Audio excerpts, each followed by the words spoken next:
Hello, fellow foodies, and welcome back. This is Dr. Cassandra Quave, and you're listening to Foodie Pharmacology, the science podcast for the food curious. Today on the show, we're going to venture into outer space. I have a guest this week who's an expert in the food systems used on space missions and on the International Space Station. Her name is Vickie Kloeris. She retired from NASA, where she worked in space food systems for 34 years. And for 29 of those years, she served as the NASA manager of first of the shuttle and then of the International Space Station food systems. Vickie has been a member of IFT, which is the Professional Organization for Food Scientists, since 1978, and she received their designation of Certified Food Scientist. She's received several awards, including NASA's highest civilian award, the NASA Distinguished Service Medal in 2019. During her career, she has twice awarded the NASA Exceptional Service Medal and received the Johnson Space Center Director's Award. In 2017, she was given an Outstanding Alumni Award from the College of Agriculture and Life Sciences at her alma mater, Texas A&M University. She has written a really interesting book about her career and her life in working on space food. It's entitled Space Bites: Reflections of a NASA Food Scientist. And Vickie, I'm really excited to speak with you today and learn a little bit more about your career and and learn more about what food in space is all about and how you go about preparing those types of foods. Okay, great. It's nice to be here. Thank you for inviting me to participate. Absolutely. Well, why don't we start with a little bit about your early career? So, what type of training does it take to become a food scientist working on, space missions? Well, graduated with my degree in food science, and I'm a food microbiologist by training. I mean, food science is kind of an umbrella discipline because there's food chemists, there's food microbiologists, there's packaging engineers, there's quite a bit that comes under the umbrella of food science. But I got a master's degree in food science and then came to work in Houston as a quality control specialist at a hospital food production facility where they were making food for 5 area hospitals. And while I was there, I started attending meetings of the local Institute of Food Technologists chapter, and I met some of the food scientists that were working down at NASA, and I said, that's got to be the coolest job a food scientist could have. So if you guys ever have an opening, call me. And about 18 months later, something like that, I got a call and I went and applied and went to work as a contractor in the lab. So I didn't really have any specific space food training before I went to work there. It was just general food science before I came to work at NASA. Amazing. And so I'm imagining over the past 34 years that you've worked in this field um that there's been a lot of changes and innovations when it comes to foods for outer space. What are some of the characteristics that you have to think about when you're designing a food product for consumption by astronauts? Well, the first big thing that we have to consider is that we have no dedicated refrigerators or freezers for food. And so that means it has to be shelf stable. It has to last a long time at room temperature. So yeah, that's kind of the biggest constraint. So that has led to freeze drying and thermostabilization or canning being the two main types of preservation that we do. But unique to microgravity is the fact that you've got to be concerned about crumbs. You got to be careful that what you create is not going to create a lot of crumbs in orbit or it's not going to float. So, for instance, when we would work on a new soup or something like that, we'd have to look at the viscosity to make sure that it's going to be thick enough to stick to the spoon or stick to the package. And it's a little bit different because they can't eat off of a plate up there. They're eating out of packages, and you have to have restraints on the packages because, at some point They can hold them in their hands, but also they may wanna set them down. They do have a table that they dine off of, but they have to have a way to restrain it on the table, so typically that's Velcro.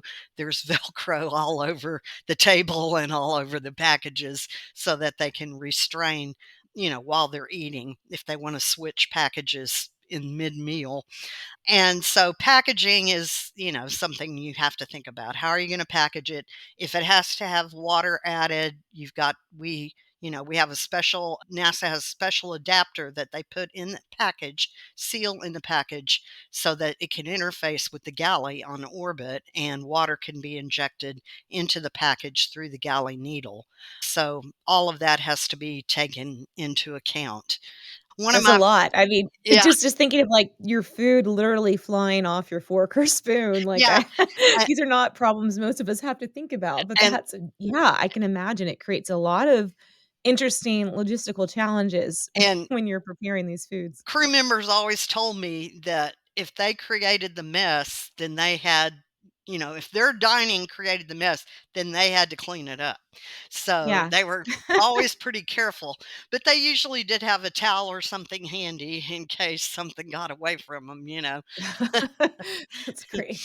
That's great. And so, one other question. So, in your book, you talk a bit about the challenges of packaging, Mhm. right? So, because this does create a lot of waste, how is the packaging handled? I mean, is this kind of just kept and then brought back to Earth, or what do they do with all this packaging? Okay, so currently the cargo vehicles that go up to the International Space Station that take cargo, these are unmanned vehicles that go. Now, the Russians have one that's the Progress, and it goes up about every months, 3 or 4 months. And we, of course, SpaceX has a cargo vehicle as well, and so does Northrop Grumman. So there's three different unmanned cargo vehicles that go up there and those burn up on reentry. So they're the giant trash cans. And so, like for instance, with the Progress, when it goes and docks, it stays there for until the next Progress pretty much is ready to come.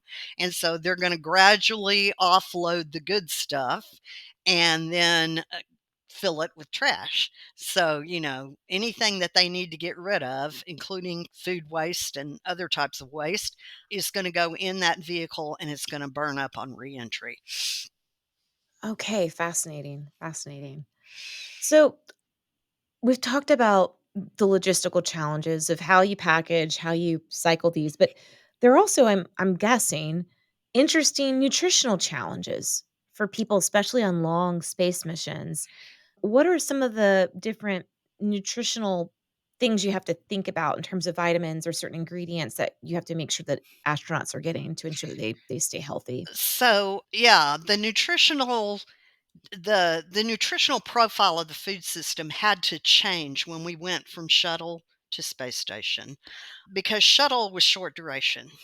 And so, maybe 2 weeks ish or slightly more, some of them shorter than that. And so, for short duration, for instance, we used our thermostabilized entrees, we used the MREs, the same entrees that are part of the Meals Ready to Eat program. So, those were fine. We would buy those from the same manufacturers that made them for the military, and we flew those for shuttle. But when we transitioned into space station, the MREs are too high in salt and fat for long duration crew members. Now, military has good reason for having that salt and fat there. They want the food to be calorically dense because they want to get a lot of calories in their soldiers in small volume. And they need the salt because in the Middle East, they're going to be losing those electrolytes and they need to replace them, but we don't have those issues. And the high salt actually exacerbates the bone loss that they tend to experience when they go into microgravity. So the original plans for the space station called for us the original plan was for us to have refrigerators and freezers for food. But as they started looking at the solar arrays and how much power they were going to have, they basically told the engineers told the ISS program, you can either have freezers for science or you can have freezers for food. And so we were back to an all shelf stable food system. And at that point, we knew we needed to start manufacturing our own custom pouched thermostabilized items to replace those MREs. And we did. In the mid 90s, we started doing that. And ever since then, NASA's been manufacturing thermostabilized retorted products. And the pouched they're just like the cans you have in your pantry. It's just that the pouches are used by the military and by NASA because they're lighter in weight. And that's, great when you're launching, you need things to be as light as possible. And we also had to switch on freeze dried. We started making a lot more custom freeze dried items because we were using a lot of the camping foods that are out there, and we would buy those and package them so they could be rehydrated on orbit. But again, those are extremely high in sodium, so we had to start doing our own. And so now the food system for ISS is about 50% custom done by NASA, and about 50% is still COTS, or commercial off the shelf. And those are things like powdered beverages, cookies, crackers, candies. We don't try to make those, NASA doesn't try to make those custom. Yeah. That makes sense. So, I'm sure, I'm wondering this, and I'm sure the audience is thinking about this too. What does a typical meal look like? Or if maybe over a couple days, what are some examples of what a lunch or dinner or a breakfast might look like on the space station? Well, if you just looked at the menu written on a piece of paper, it would look very much like what you have on Earth. The types of food that we have are not that different than what you would order in a restaurant. I mean, we have scrambled eggs for breakfast. There's sauce. Now, we don't have bacon, but we do have a freeze dried sausage that's available. We have, so it would look very typical. What's different is the way it's processed. I mean, that's the main thing. So you look at the list, we have fish, we have beef, we have chicken, we have pork, everything that you would expect, green beans, rice, potatoes, all the typical stuff. It's just that it's packaged and processed a little bit differently than it would be in your home or at the local restaurant. Yeah. Nice. And so when they're preparing this, I understand a lot of these are dehydrated. You've got a special needle, if I'm understanding, that would inject water into the system. Mhm. Is there a heating system, or is this cold food, or are they able to warm the food somehow? Yes, they are able to warm it up. So on the International Mhm. Space Station, the galley dispenses hot water or Ah, okay. ambient water, room temperature Mhm. water. So they inject, and the package has a label on it that tells them how much water to put in the package. Mhm. So they're going to dial up that volume. They're going to insert the package, the adapter onto the needle, dispense it. And then they're going to let it rehydrate. Now, if they want to further Mhm. heat it, they do have a small oven, kind of like the size of a home microwave, but Okay. what it's got is hot plates in it. It's got vertical hot plates, and so Mhm. it works by conduction. So they're actually Cool. gonna clamp the package to Mhm. the hot plate and let it warm in the oven. And same way with if they've got a pouched product that they wanna heat, they're gonna use a clamp that's built into the oven and just clamp it to that hot plate, and it'll warm it up. Yeah. Amazing. Amazing. Well, Vicky, you've had some unique opportunities in your career also to have, a lot of interactions with astronauts. And you included a story in the early chapters of your book talking about the 1986 Challenger. And that really hit home for me because, I was a kid in elementary school when Challenger went up and we were all Yeah, I'm outside. old.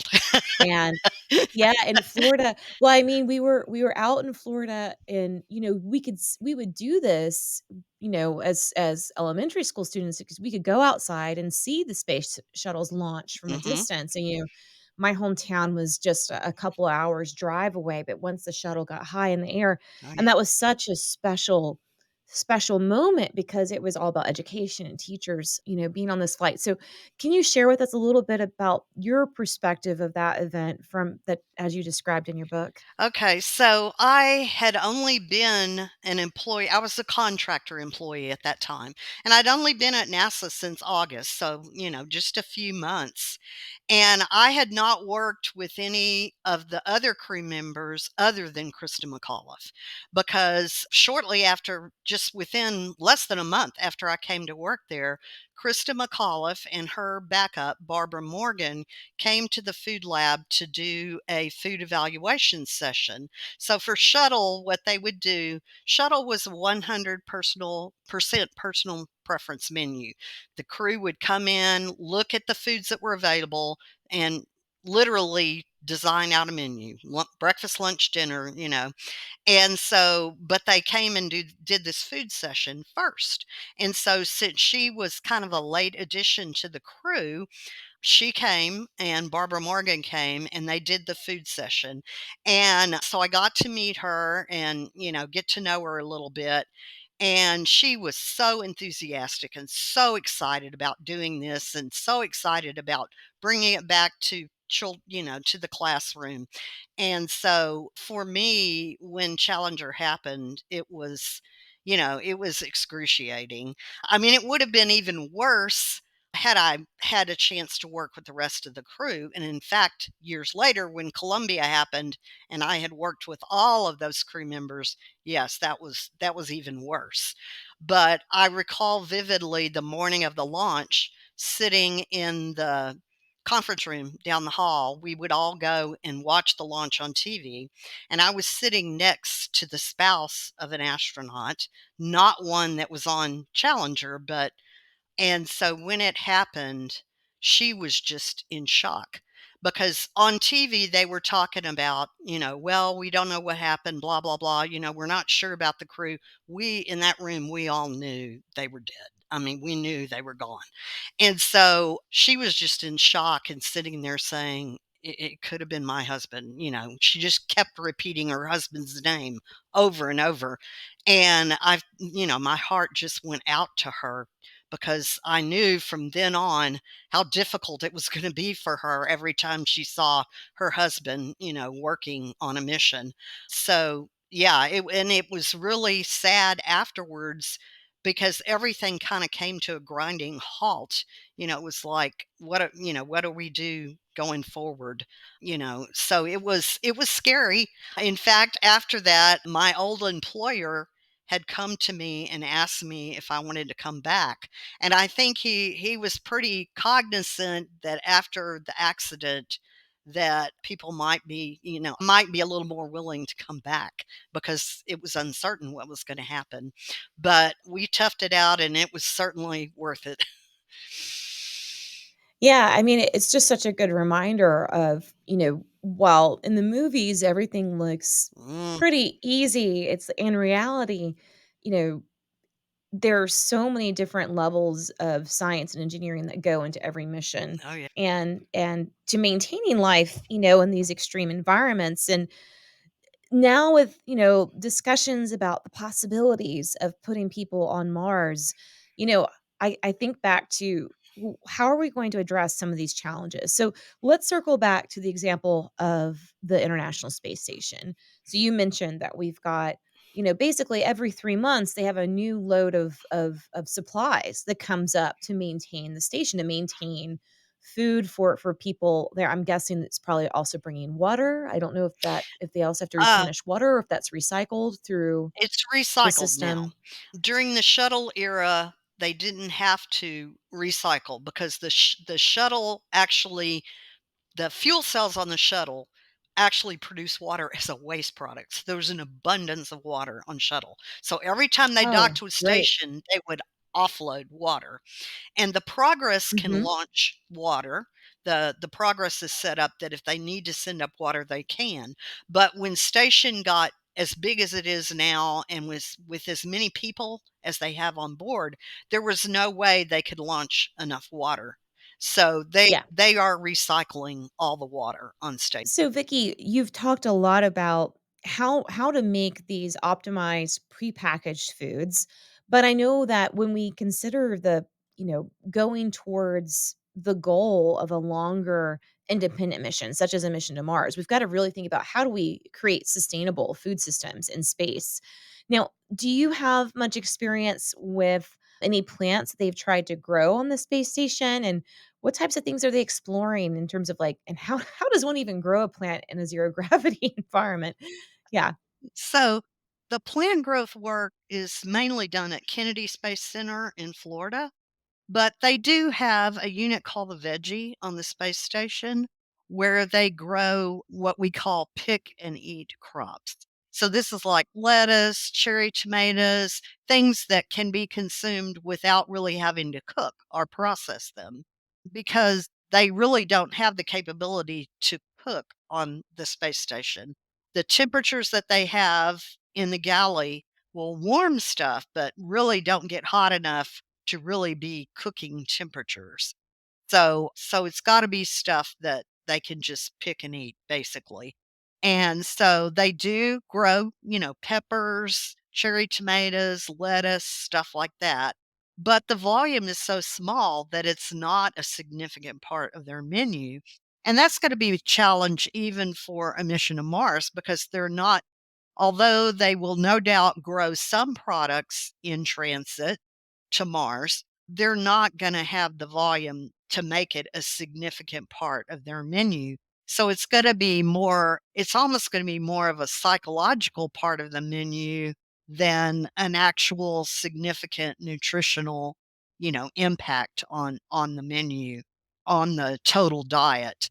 And I can say I did a chamber test for NASA in 1997, and we grew lettuce inside the chamber, and so we were subsisting on a What is a diet. chamber test? I'm sorry, Vicky. What's a chamber test? Okay, so we were literally inside what we called the can. It was a three-level chamber at Johnson Space Center, and it had been used to, train, Skylab astronauts.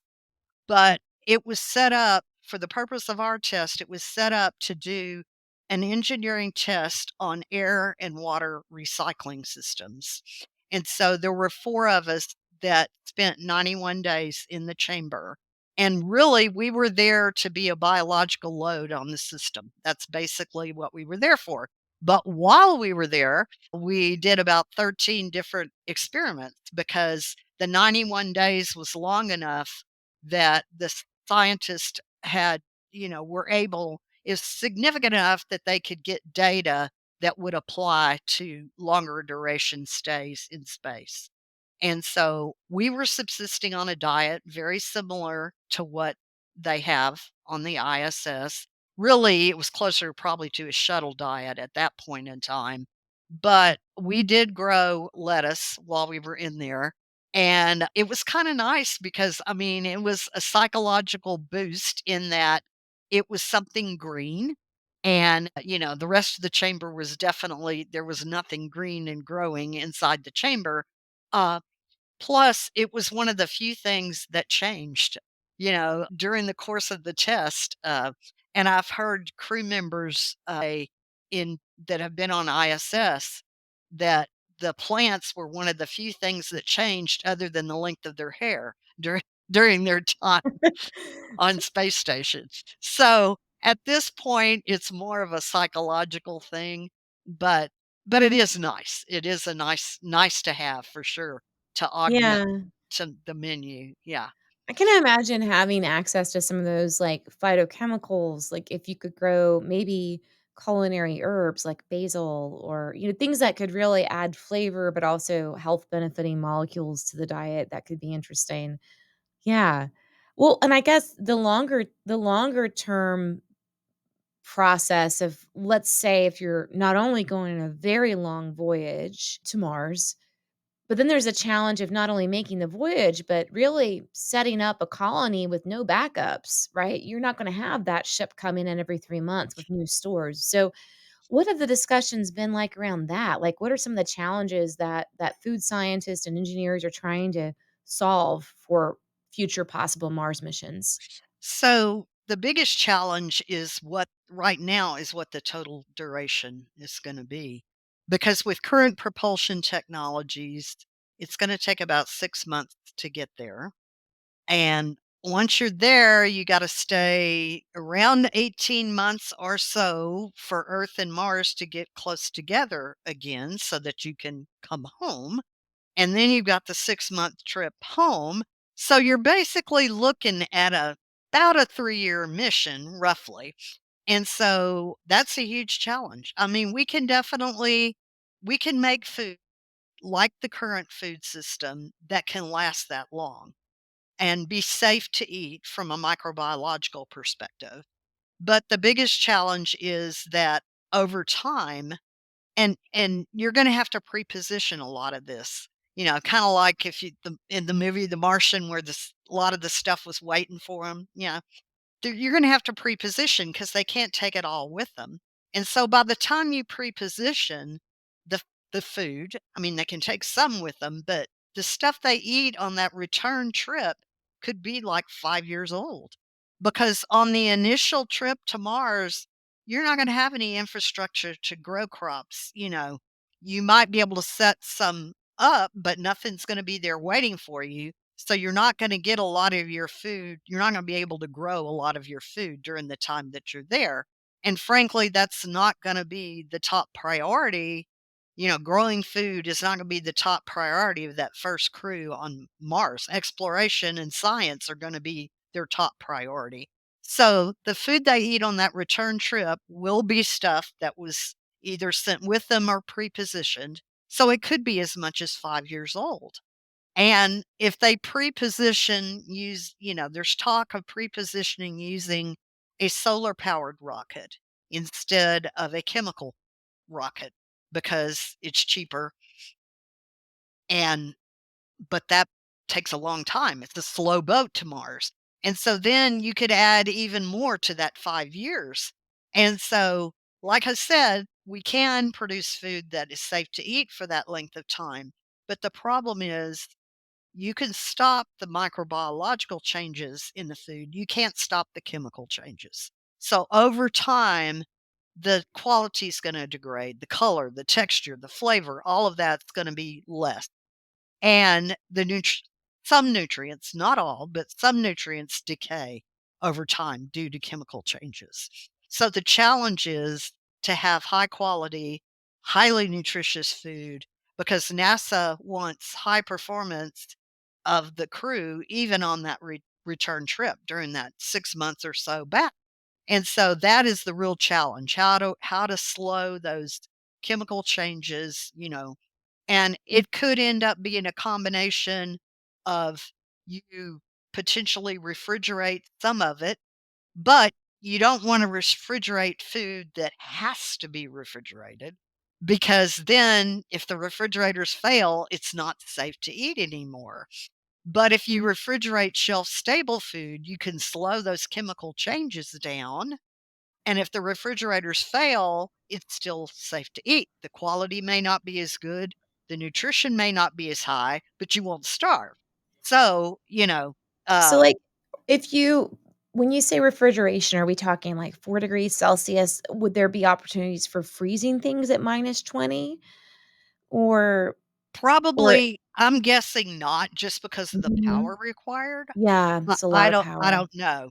Yeah. I mean, that was the thing with space station. We really hoped we would have freezers and refrigerators, and it just took Yeah. no, more than likely, when I say refrigerate, it's more like gonna be not to an Earth-style refrigeration temperature, but just lowering the temperature Mhm. somewhat, cooling it. Yeah. Because yeah, for every degree you cool it, you're going to slow down those chemical You've changes. got enzymes in the materials, in the foods themselves Right, that over time break these down in the absence of microbes. These can right. be so for sterilization purposes, I mean, this is another question.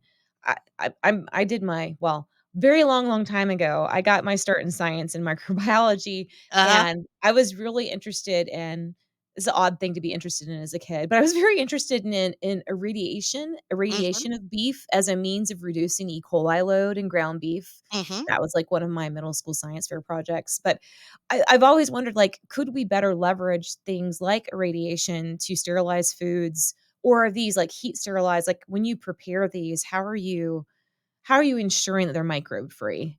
Well, actually, the food is not completely microbe free. So Oh, so okay. yeah. So you're controlling the microbial growth by creating so with the thermostabilized or canned, but Mhm. the pouch products, those are processed in a retort, just like your cans would be for the grocery Okay, store, and those are considered commercially sterile.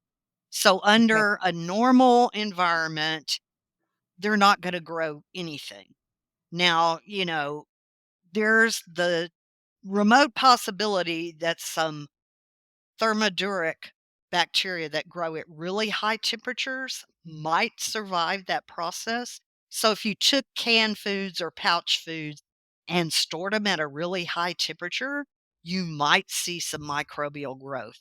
So that's why they call them commercially sterile rather than sterile. Now, the I see. freeze dried foods are not sterile at all. I mean, you're controlling the microbial growth by reducing the water content to a level that no microbes can grow. But once they add and we test all those when we produce those freeze-dried foods, we run tests, microbiological tests on them to be sure that there are no pathogens in those foods. So we're testing for E. coli, salmonella, all the biggies. And you're but the spoilage bacteria is still there.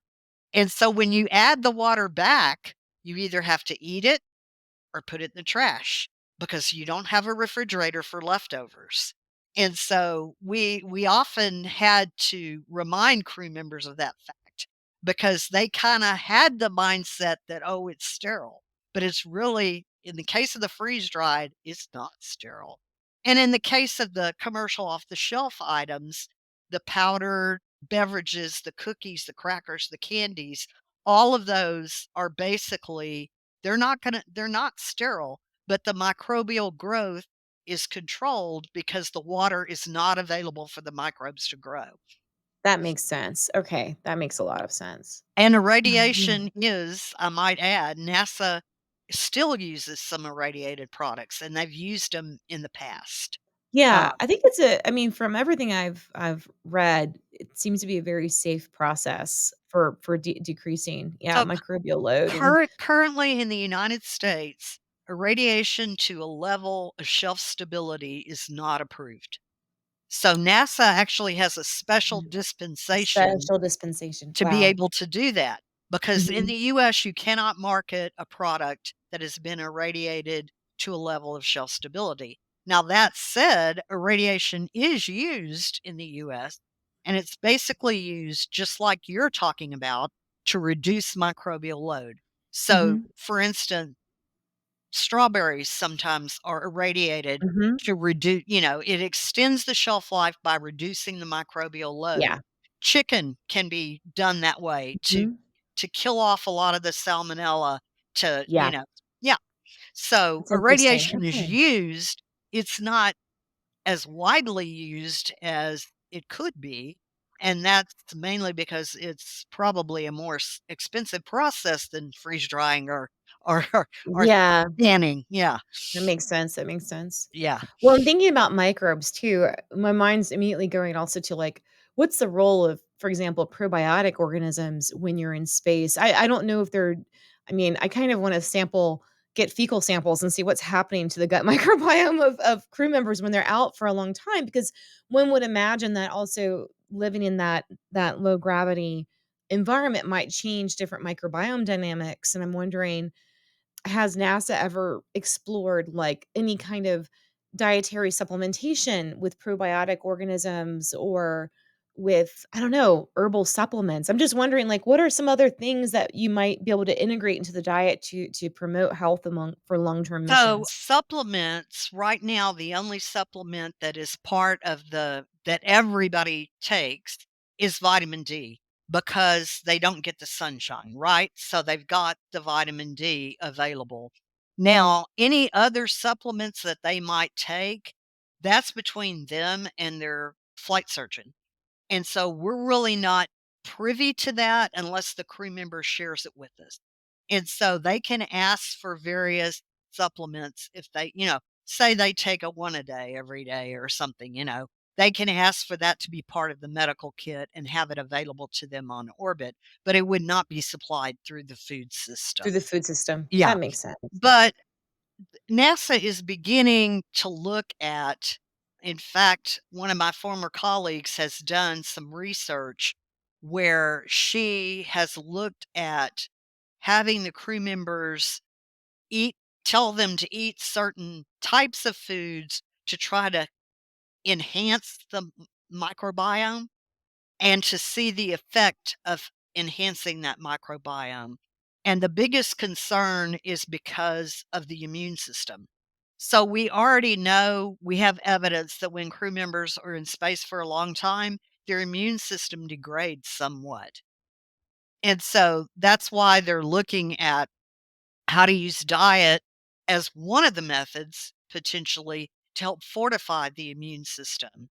So, my former colleague, Dr. Grace Douglas, who's still at NASA and doing research in the food area, she actually has done some short duration chamber test where she looked at that and an on orbit test. And so they're looking at how controlling diet can help fortify. With the influence, the immune Mhm. system? Well, and one last question on gut health I have to ask it. I would imagine that when you formulate these food like the meal plans, that dietary fiber must be an important component of this. Because I mean, do you is it easy to get very constipated when you're on these missions, or, like, do you have normal bowel movements? Like, how much? Because I know food and food consistency can really influence that. Is this a challenge that crew members face, and how is that addressed with fiber? I imagine it probably is, but again, they don't share that with us. I mean, that's considered a private medical data. So unless a crew member volunteers and tells us, I really got constipated on my last mission or something, we're really not gonna be aware of that. But you know, yeah, I mean, it could I can envision that it could potentially be an issue. And again, I'm in the medical kit, I'm sure that they include like fiber tablets or whatever if Mhm, they need mhm. something like that, you Yeah. know, that No, that that makes would be sense. something that would be available. But probably the biggest thing for them on orbit is going to be to stay hydrated, to really push the fluid because on orbit, when they first go to orbit, all the fluid shifts to the upper part of the body and it actually defeats your natural thirst mechanism. So you may not feel as thirsty. And so I can remember that the flight surgeons were always pushing with the crew members drink, hydrate, make sure that you're getting enough because that would certainly affect constipation for sure. No, You weren't well absolutely. hydrated. And so what they have now is they have an app on their, available to them where they can track everything that they eat. And we put barcodes on all of the items that are part of our standard menu so that when they eat a product, they can scan the barcode on the package and that information is all in the app. And so they have that information available to them. How much sodium? Now we don't track every nutrient because it's just too complex. We don't track every one, but a lot of the big ones are tracked in, and so they know like how much calories, they know how much hydration they've gotten, all that kind of stuff. And so that's available both to them and to the flight surgeon to look at. And so, they can consult together and help them decide. you need more fluid, you need more this or more that, less salt, whatever. So the Awesome. app has really does help with that. Yeah. That's really cool. It's neat to see how the technologies have changed and, how they're able to track it with these apps. Yeah, That's because fantastic. Yeah, early on, when they we added the barcodes originally because crew members, some of them were participating in experiments where they had to keep track of exactly what they ate. It was necessary for the experiment that was being done. And so rather than having them write something down, try to do that in microgravity, we put barcodes on the packages. But they were using a barcode reader rather than any kinda app or anything. The app came along much later, and that has made it even easier for them to keep track. And so a lot of them do it, using the app now that it's easy. Before, only the people that were really in the medical experiments were the ones that were keeping they were track doing that. of what Yeah. on a daily basis what they were eating. But now it's so easy, I would imagine they're all doing it. Yeah. Yeah, doing that. Well, we've got to wrap up here, Vickie. It's been amazing speaking with you. I want to also just again share with the audience your fabulous book, Space Bites. This is Reflections of a NASA Food Scientist. Anything else you want to share with the audience about your book and why you wrote it? Well, there was a variety of reasons. I wanted to write it to make people aware a little bit of food science as a career path, because I talk about in the book I really stumbled into food science when I was a senior in college. I didn't know anything about it as a career path. People are aware of culinary, of being a chef. They're aware of nutrition, of being a dietitian. Not that many people are aware of food scientists in terms of working for big food companies and doing product development or working for USDA and FDA. And there's a great demand out there for that. And a lot of people just aren't aware of it. And it's a hard, there's hard science in that career. And so scientists who people who are good at and excel at science, they kind of feel like, oh, I've got to go into engineering or I've got to go into medicine. It's like, no, there's other things out there. So I wanted to make people aware of that. I wanted to make people aware that there's more to NASA than just engineers and astronauts, because it takes all kinds of expertise to to accomplish a successful space mission.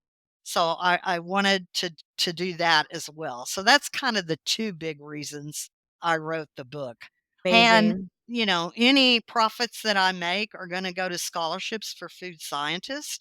And so, yeah, I would you know, encourage people to, get the book. I think you'll enjoy it. There's a little bit of tech in it, but I tried to put enough anecdotal stuff to make it really, really interesting. Uh, so Yeah, it's absolutely. I enjoyed reading. It's kind of like, being a fly on the wall and seeing, you know, how this all comes together. How do you make a sandwich for space? yeah. How do you come up and solve these problems? So thanks so much, Vickie, for coming on the show. It was really great speaking with you. Well, I enjoyed it. Thank you Yeah. as well. All right. You've been listening to Foodie Pharmacology, the science podcast for the food curious, recorded for you today on Squadcast. You can find this and all of our other episodes at foodiepharmacology.com. Also, check out the video version of this episode and others at our YouTube channel, also available via link on our main website at foodiepharmacology.com. I want to give a big thanks to our producers, to Rob Cohen and Christine Roth, for putting on a great show for you each week. And thank you to you, our listeners, for tuning in every week. If you'd like to support the show, you can do so by buying me a coffee. You can find a link for that on our website as well. That helps us keep the show going. Thanks so much for listening. Stay healthy out there, and I'll see you next time.